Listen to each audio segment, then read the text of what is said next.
Ito ang reading mo, Aquarius. Welcome back to our channel. Ngayon nasa mabuti kayong kalagayan or watching the channel.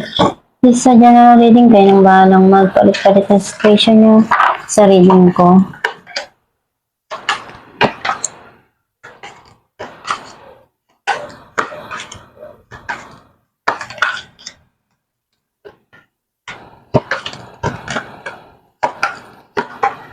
At about mo protect 9 of Wands.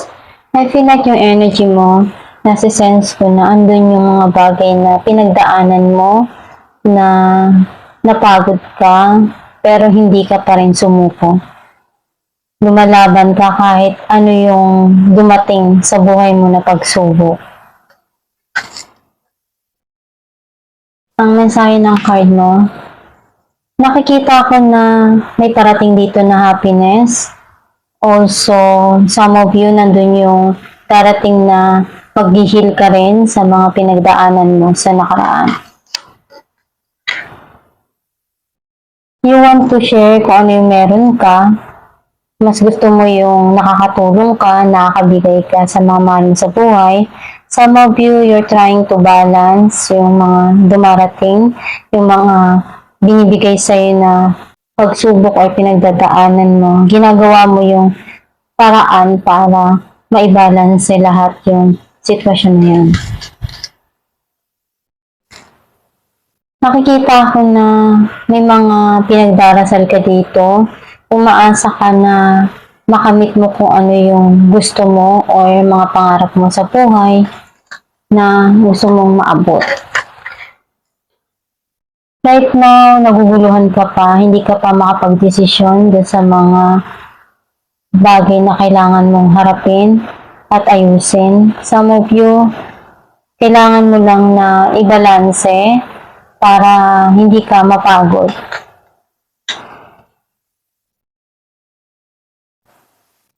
Nakikita ko na may mga bagay dito na nagpapagulo sa isipan mo. And also yung sadness andun eh. Some of you, na-stress ka dun sa mga dumarating sa'yo. And nagpapagulo sa'yo ng sobra-sobra yun eh. Nakikita ko na may mga bagay ka dito na iniisip, pinagdesisyonan. Some of you, pwedeng may hinihintay ka or pwedeng may gusto kang puntahan.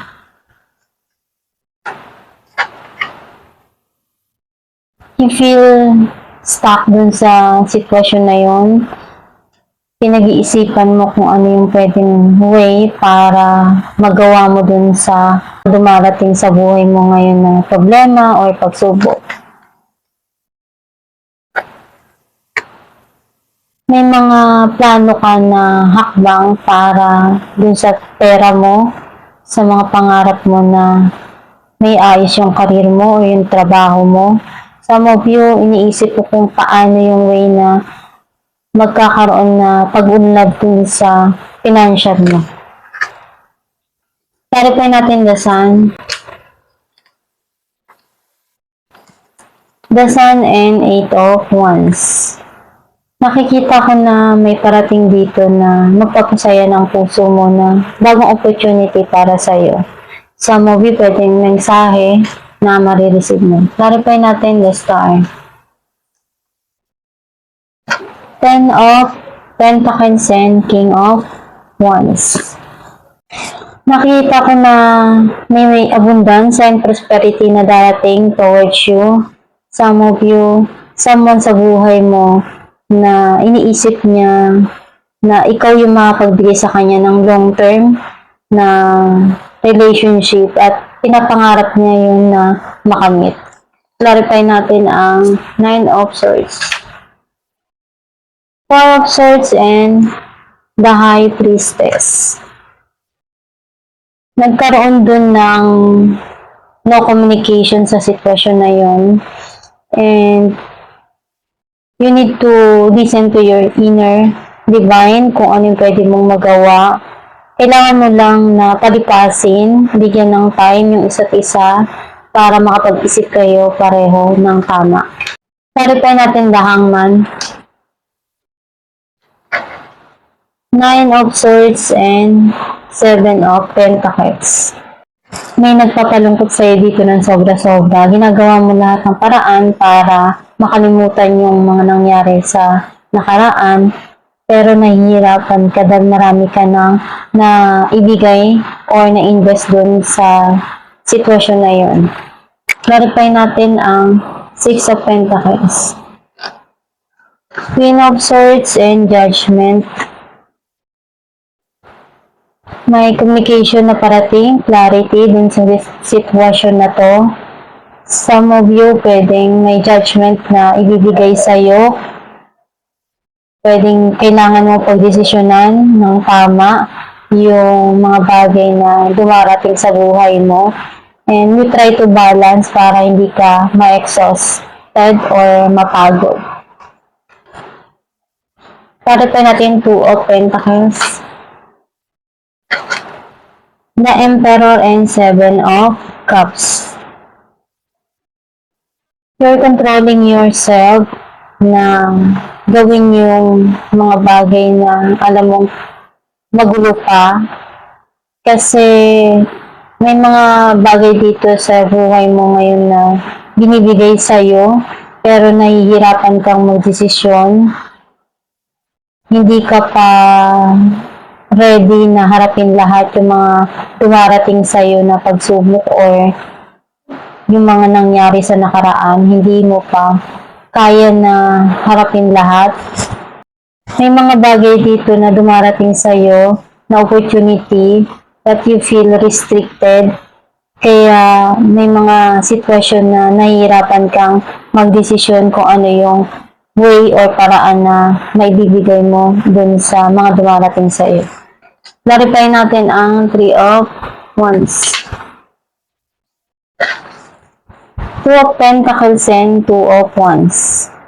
Nakikita ko na may mga plano ka para sa kinabukasan mo na gusto mong ma-achieve, pero right now, naguguluhan ka pa kung paano yung umpisa na step na pwede mong magawa doon, or iniisip mo kung ano yung paraan na kailangan na maumpisan dun sa sitwasyon na yun or sa mga goal mo na ma-achieve mo yun. Clarify natin ang Page of Pentacles. Page of Wands and Four of Wands. May parating dito na magandang balita na pwedeng ikakasaya ng puso mo. Pwedeng magkaroon ng pagkikita o reconciliation dito. And may mga plano kang gusto mong gawin or may mga gusto kang bigyan ng atensyon pagdating sa iyong pera, sa iyong passion. Alamin natin kung ano mensahe ng iyong gabay.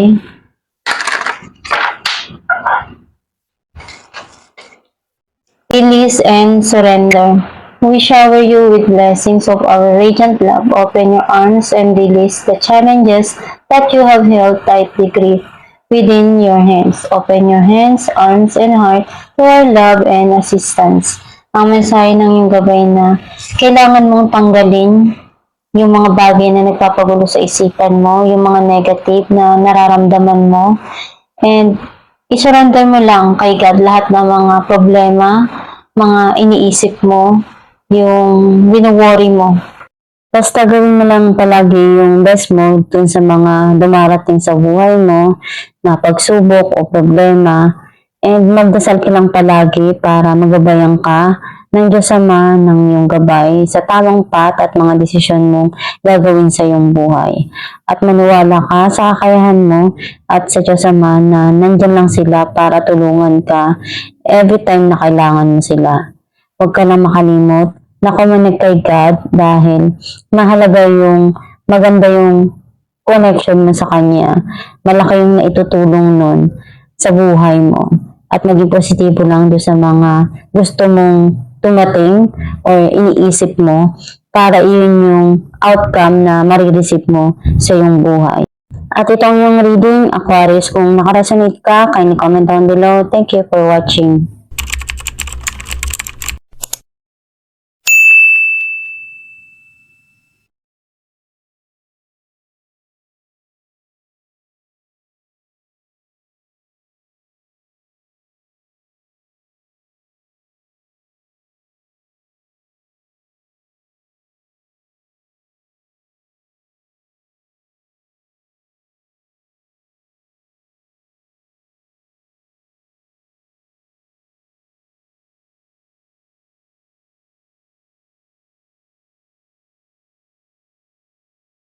Basta maniwala ka lang sa kakayahan mo at huwag ka makalimot na magdasal sa Diyos Ama at sa gabay mo at sa universe na makamit mo kung ano yung mga pangarap mo sa buhay.